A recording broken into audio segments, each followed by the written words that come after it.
thousands of miles away in the United Kingdom and working at the prestigious Leeds University. What brought you to Nepal this time? Well, I've been coming to Nepal since 2004. That was when I was doing my PhD, and I was interested in how the glaciers of the mountain regions were changing with climate back then. And since that time, since I've become an independent academic, I've been going back to the mountains to survey, to make measurements, and to record how fast the glaciers are changing in the face of the climate crisis that we're in at the current moment. I come to the country because I think you're so rich in culture. The people are directly connected with the environments in which we now work. And the changes that we see in these mountain regions are beyond historic precedents, and they make a real impact on the people who are living within the mountain regions, in the downstream areas. And for me, that's a really valuable part of science, to be able to link the environmental changes that we see with the impacts on the people. And nowhere is that more stark, more obvious than in the Himalayan region here, specifically in Nepal, where we see the villages all the way up through the mountain range, all the way up to the edges of the glaciers. That connection between the people and the environment is very special. It keeps bringing me back to Nepal time and time again. We've been able to quantify through those years the changes that we see, and it takes a special place in my heart.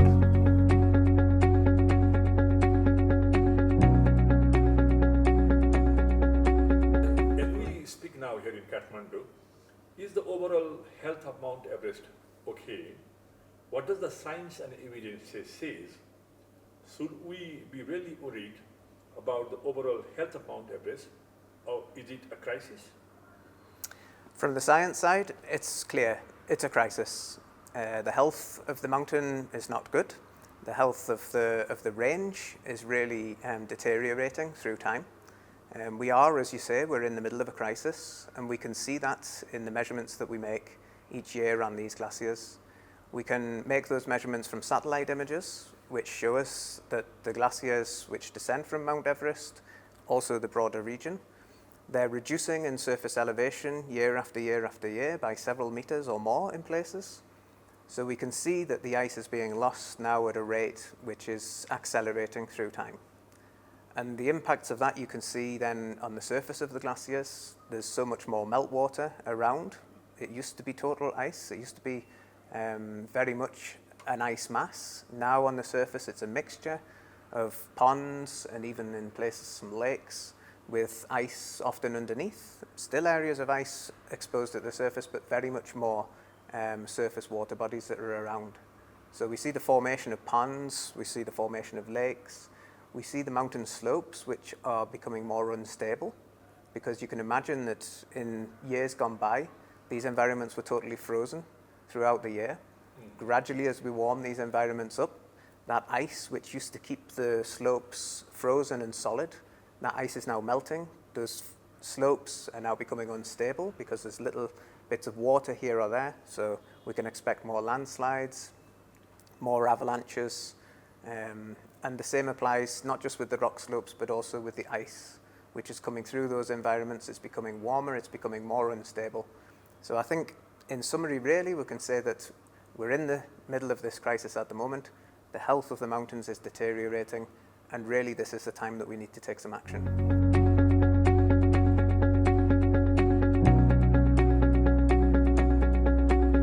And this brings you to the mission of this time.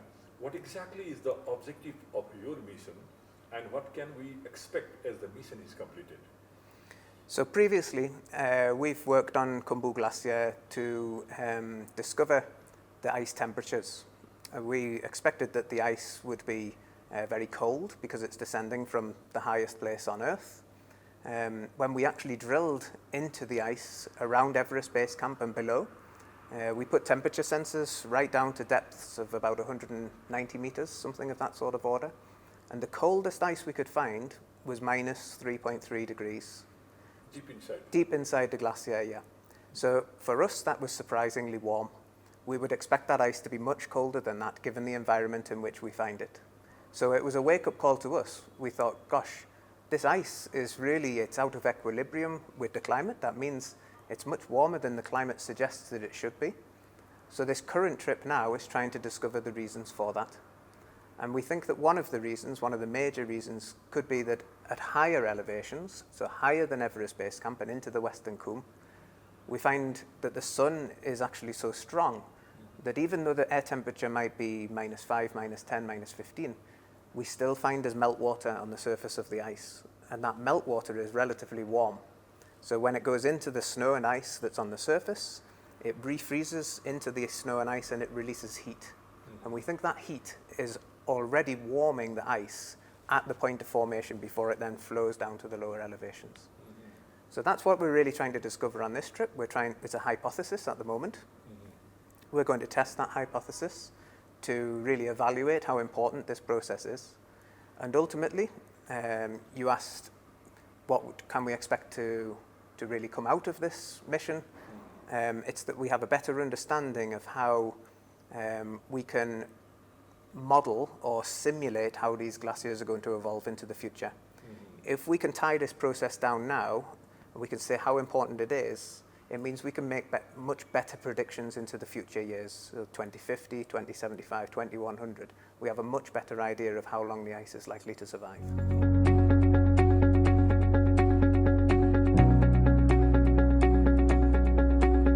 So there is also sublimation as part of this process. We're not specifically looking at sublimation as a key part of our project at the moment. We think that the infiltration of the meltwater within the snow and ice is, for us, the most important process. It's going to have the biggest impact on how long these glaciers are going to survive. So we are focusing on that as our primary objective.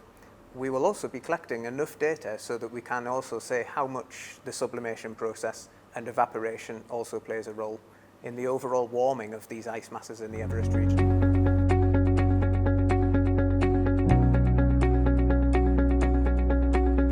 So, as you say, the Everest is facing increased melting of ice and other challenges. Nepal is organizing Sagarmatha Sambad, the Everest dialogue, on May 16 to 18 to talk about climate change, and that would center around mountains and the glacier as we talked. So, how can Nepal maximize the case of Mount Everest, or advocate it to the global front? What would be your suggestion? I think that Nepal has to put Mount Everest there on the global stage, and this dialogue is the perfect opportunity to do that. I think having an organised workshop, conference, whatever you'd like to call it, where you have government ministers who can present and understand the current crisis that the mountains are in, and then be able to talk about that with other global leaders. This is the only way that Nepal is going to make progress, is to be able to directly impact the people who can make decisions that are going to change our trajectory. At the moment, we're on a trajectory that within a generation, some of these areas are going to become almost uninhabitable. We're on an extreme scenario at the moment, and we need to be able to influence the people who can make the decisions. So for Nepal to be able to do that, to be able to take one of the most iconic environments in the entire world, if not the most iconic mountain in the world, put it on the global stage, be able to present data, quantify how fast these changes are occurring, and really then influence the people who can make decisions. I think that's what they have to do.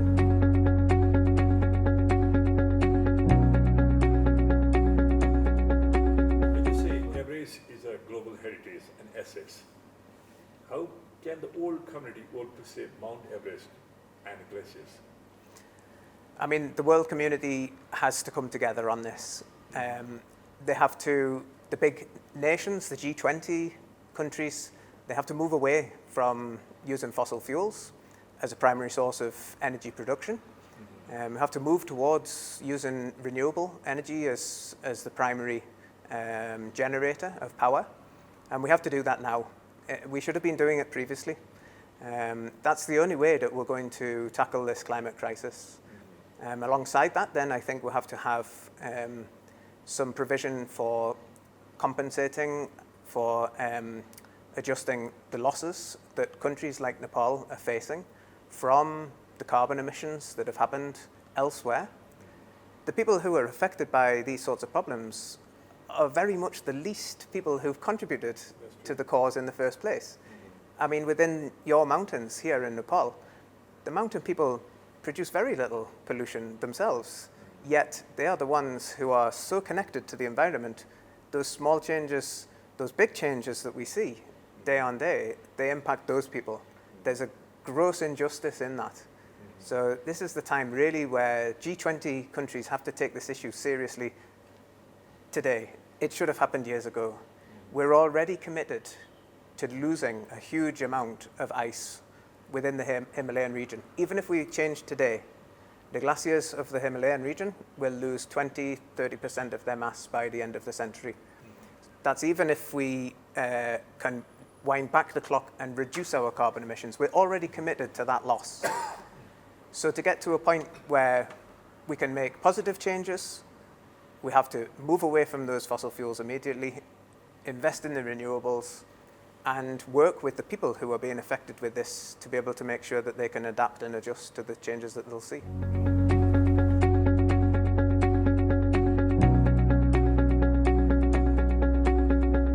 That is for the short-term and long-term recommendation to save Mount Everest.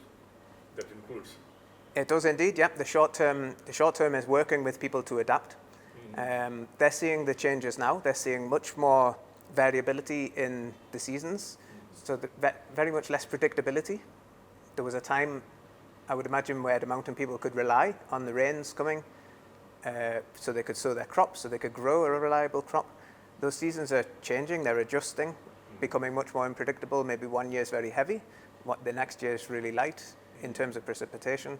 So the short term is working with people without a doubt and having some funds which enables them to adjust to those changes.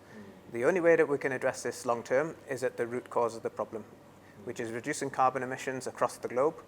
The responsibility there really lies with most of the nations other than Nepal. That's true. Although, of course, as Nepal develops itself as well and invests in new industry and so on, there is a responsibility to keep that as clean as possible.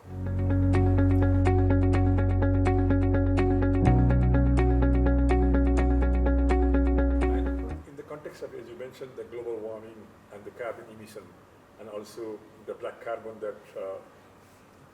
deposition in the Nepalese Himalayas, in the entire Indus Himalayan ranges, and given the fact that Everest lies in between the two biggest carbon emitters, India and China. So how, on this background, how should be the way forward for Nepal to save Mount Everest? How can Nepal maximize its efforts to bring these big nations and the global community for the cause of Mount Everest?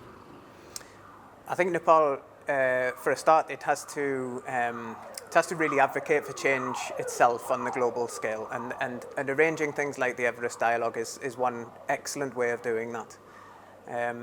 Of course, as a country itself, it will invest in new industries. The country wants to develop, it needs to develop, and so it has a responsibility for itself not to add to the existing problem. It's of course very difficult for a country like Nepal to influence the future emissions of a country like India, a country like China, but within this country itself, it can of course look after its own environment. So there can be initiatives, of course, on a citywide scale to try and reduce the carbon that's produced even within Kathmandu here itself. There can be cleanup operations like those that are already going on the mountains, where we can reduce the human impact of hundreds, if not thousands, of tourists traveling to these sorts of regions, and of working with the people there to ensure that the way that they interact with their environment makes it sustainable for as long as possible.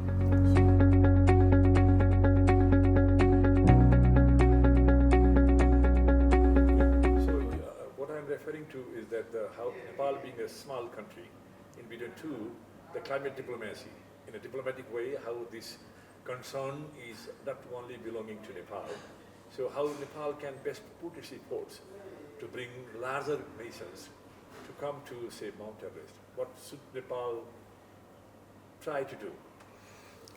You know, this is, I guess, primarily a political issue. So the politicians here in Nepal, they need to, of course, have dialogue with the relevant politicians within these bigger nations.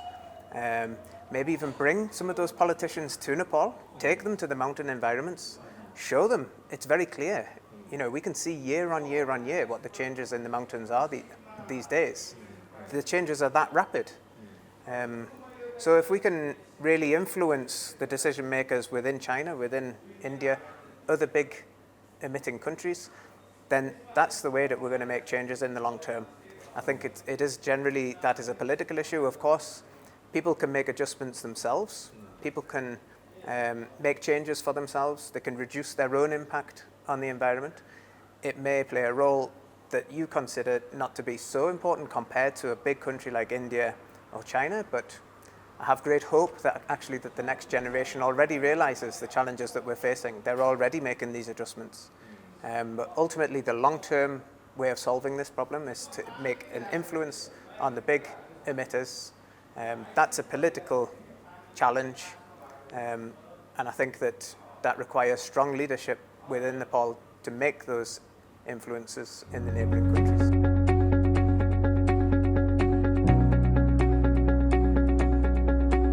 And you relate to the climate finance. For climate action, you need climate finance. You tell about G20 or G7. So climate finance, the money to do things is one of the key critical concern. So what should be the way forward? What should be the case? Well, there is already some movement towards climate justice.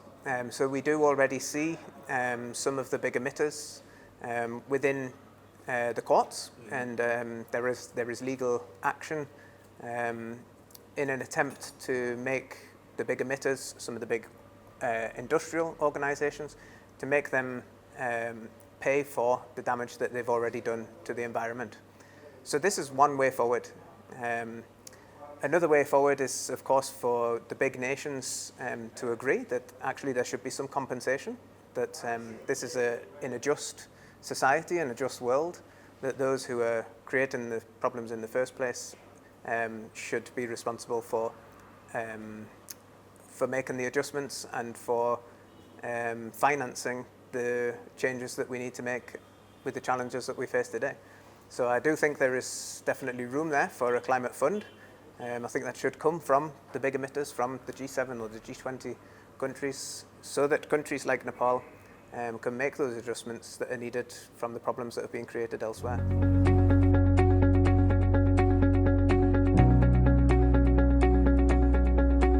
Any final thought or you want to communicate, anything to say? I think I would just end on a positive and say that you still have the most beautiful mountain range in the world. This is a fantastic mountain range that it really provides for the mountain people, who are also really warm, really inviting people. I think the tourist industry is very important for Nepal, and although there is some environmental impact by generating and sustaining that tourist industry, I would still encourage people to come to Nepal to enjoy the environments that you have, and to do that really while it's still here, because in a couple of generations' time, the mountain region